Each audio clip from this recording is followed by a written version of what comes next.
spent all of your, pretty much most of your adolescent and teenage years in foster care, did you not? Yes. You were removed from your home when you were 8? Yes. And you happened to get an opportunity to go and move in with a wonderful person. Please welcome Claudia to the show.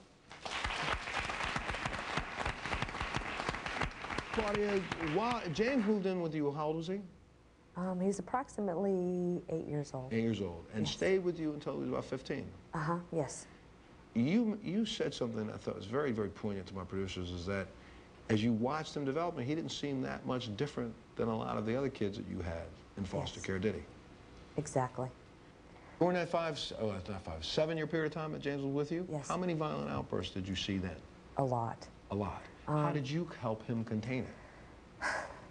I just became mom. I was his mother. I mean, when I took him into my home, I took him in as a son, as a part of our family.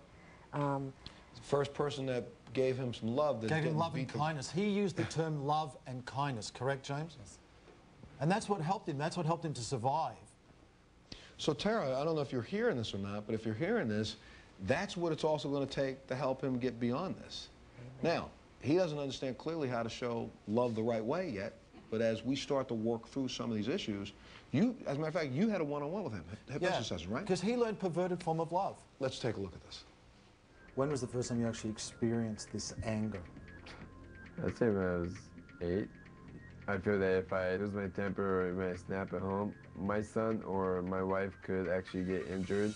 So what I'm going to ask you to do is take in a deep breath, fill your lungs all the way up, hold that breath, and then just let go now. Good.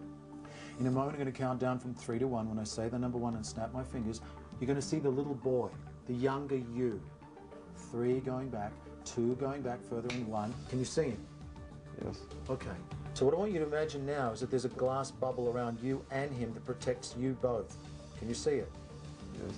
Okay. On the other side of that glass wall is the people that are hurting you. When you look in their eyes, what do you see? I see hatred. Hatred. Okay. I want you now to say, you can never ever hurt this little boy again. You can never ever hurt this little boy again. Okay.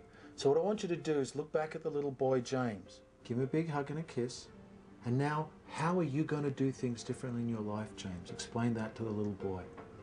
I'm going to quit getting mad over the little things. Take time to think before I say stuff. Great. Fantastic. Then take him in your arms, and in a moment take in a deep breath, and allow him to become one with you. In a moment, I'm going to count up from 1 to 7. When I say the number 7, we'll come out of trance, your eyes will be open, you'll be fully wide awake. 1, we're slowly starting to come out of trance. 2, as the door opens wider, you're already feeling really good.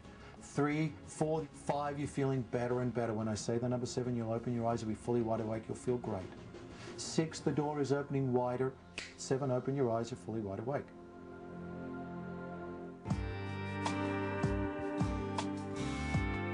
So when you think back on all the things that happened to you as a child, how do you feel about it now? I feel it wasn't my fault. And how do you feel about you? I love myself. How do you feel now towards your wife and kids? I love them unconditionally. You're watching yourself. What's going on right now, James? Tell me.